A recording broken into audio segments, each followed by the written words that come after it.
それでは続きをやっていきましょう。前回はグリムゴールのとこのシュートを攻めて陥落させたところまでやったな。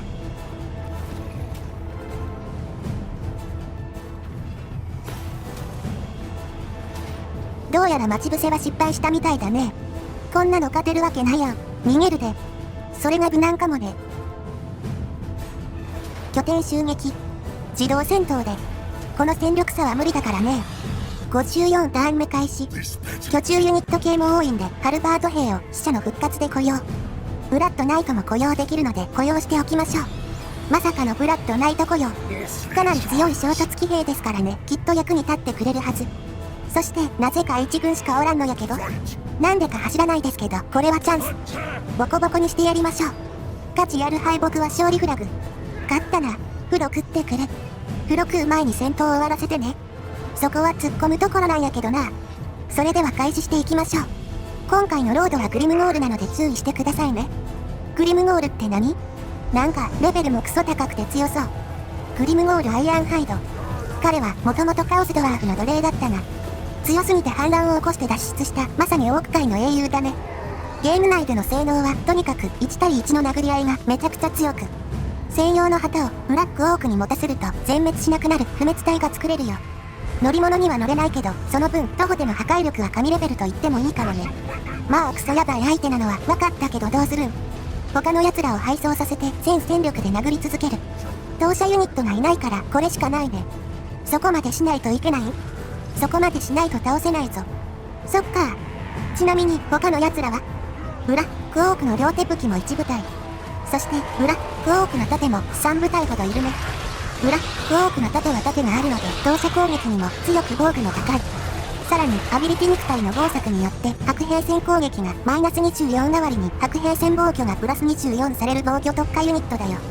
戦列を構築するのが得意なユニットだね。つまり防御よりのブラックオークってことか。あとはジャイアントも3部隊雇用しているみたいだね。昔は賢かった巨人の生き残りなんだって。今はすごく食いしん坊でオークたちに食べ物で釣られて戦わされているんだよ。ゲーム内での性能はとにかく攻撃力が高くて敵を文字通り踏み潰せるのが魅力だね。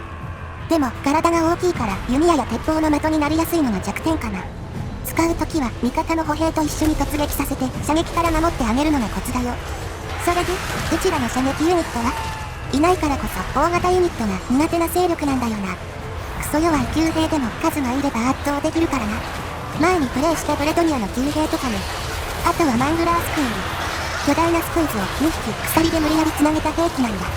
お互いに暴れ回って鎖と牙で敵をズタズタにするからこの名前がついたんだよ。ゲーム内での性能は歩兵相手にめちゃくちゃ強い突撃のスペシャリストだね。死ぬまで絶対に逃げないし、倒れた瞬間に爆発して道連れにするという恐ろしい性格だよ。ただ、防御は神レベルだから敵の槍兵や騎兵に捕まらないようにしないと意外とすぐに死ぬよ。爆発に気をつけないといけないわけか。遠距離からぶち殺すのが一番いいんだけど、ここはゾンビに犠牲になってもらうしかないな。あとのユニットはおいおい説明していこうかな。了解やで。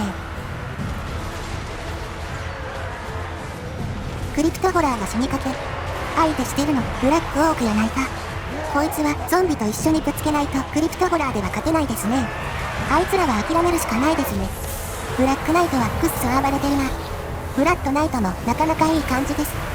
ゴブリンの槍兵くらいでは全く止まりませんよ。ついでにゴブリンについての説明を。オークより小さくて狡猾な繁殖力がすごい種族なんだ。正面突破は苦手だけど数で押しつぶしたり卑怯な手で勝つのが大好きなんだよ。ゲーム内での性能はとにかく安くて数が多いのが最大の特徴だね。盾を持っているから意外と粘れるし、敵を足止めして味方を助けるのが主な仕事だよ。単体では弱いけど特定のロードが指揮すると化けるから侮れないユニットだね。ゴブリンシャーマンとかで強化できるから結構コスパがいいユニットではあるけど、軍勢がプリムゴールだし AI がいいスキルぶりしてること少ないから大したことはない相手だね。ブラックオークおるのにゴブリンおるのが間違いないよな。ウォーで集まったユニットみたいだからね。そういえばこちらのブラッドナイトについても説明してなかったから説明するね。ブラッドナイトについて忘れてた。我々のエリートユニットですからね、忘れないようにしていきたいですね。葵ちゃんも忘れてたくせに。彼らは武術を極めるために吸血鬼になった騎士たちなんだ。卑怯な魔法よりも真っ向勝負で敵を倒すことに誇りを持っているよ。ゲーム内での性能は文句なしにトップクラスな中装甲騎兵だね。対大型ボーナスがあるから敵の騎兵や怪獣を倒すのがすごく得意なんだ。自動で体力が回復する能力があるから簡単には倒れない最強の騎士団だよ。回復すると言っても飢えたるものなので白兵戦しないと回復しないから意外と油断してると HP 減ってて消滅しているユニットでもあるね。吸血鬼の回復呪文をしてあげるとかなり活躍してくれるユニットだよ。つまり介護は必要やけどかなり強いユニットってことか。対歩兵と対大型がいるけど今回は対大型のブラッドナイトを雇っているよ。なるほどな。最初の分はかなりボロボロにされたけど第2軍の投入も徐々に始まってるし負けることはなさそうだね。ブラックオークとかジャイアントがしつこく生き残ってるけどな。あいつらはクソ硬いからしゃあなし。そういえばマングラーは爆発するんやな。爆発は敵味方問わずダメージ食らうから。むしろ爆発してくれた方が得まであるね。うまくやればブラックオークごと爆殺してくれるわけか。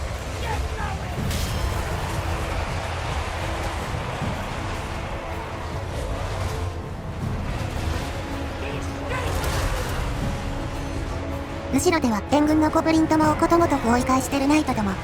さすがの活躍ですね。援軍ゾンビも間もなく到着。援軍到着するの遅すぎやけどな。まだ全滅してないしセーフってことで。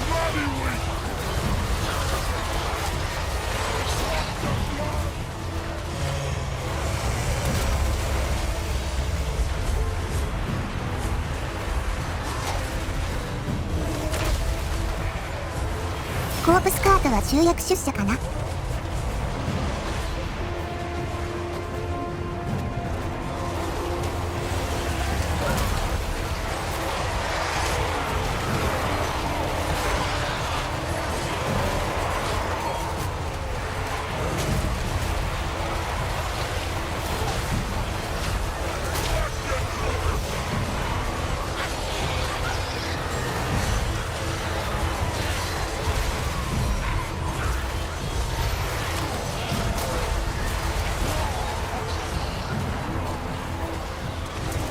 ハルバードはとにかくジャイアントにぶつけます。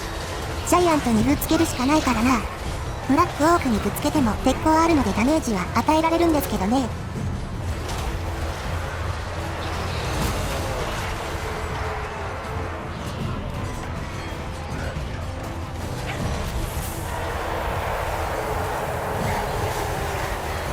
ていうか、よくあの数の多くをゾンビ1部隊だけで止められるな。我々の勢力のゾンビならではってやつですよね。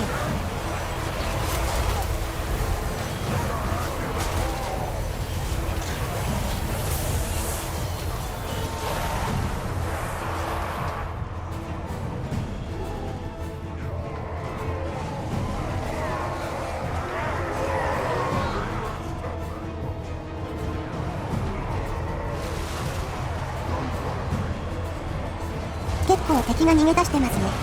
これは勝利確定か。問題はグリムゴールですが。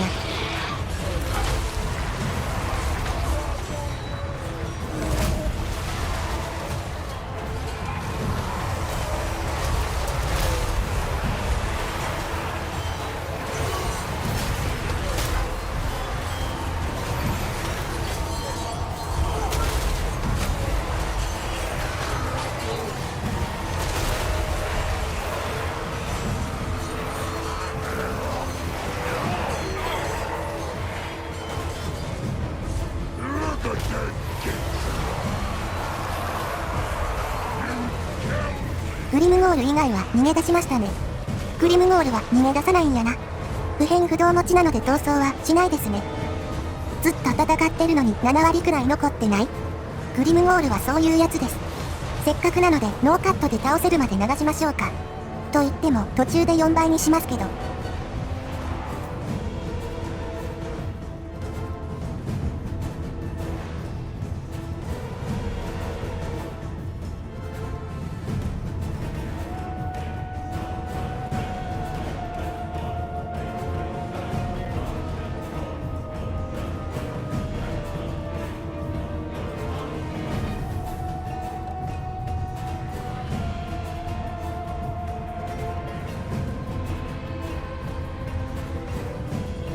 これって4倍よな。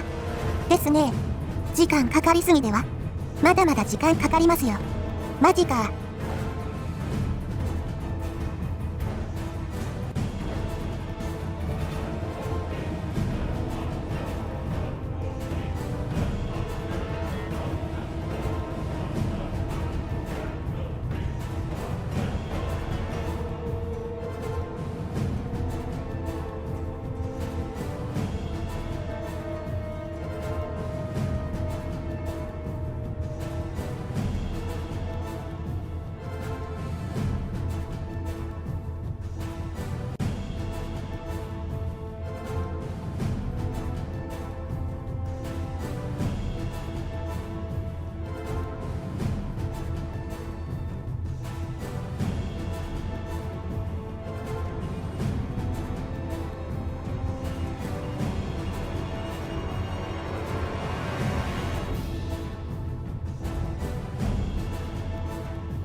僅差での勝利。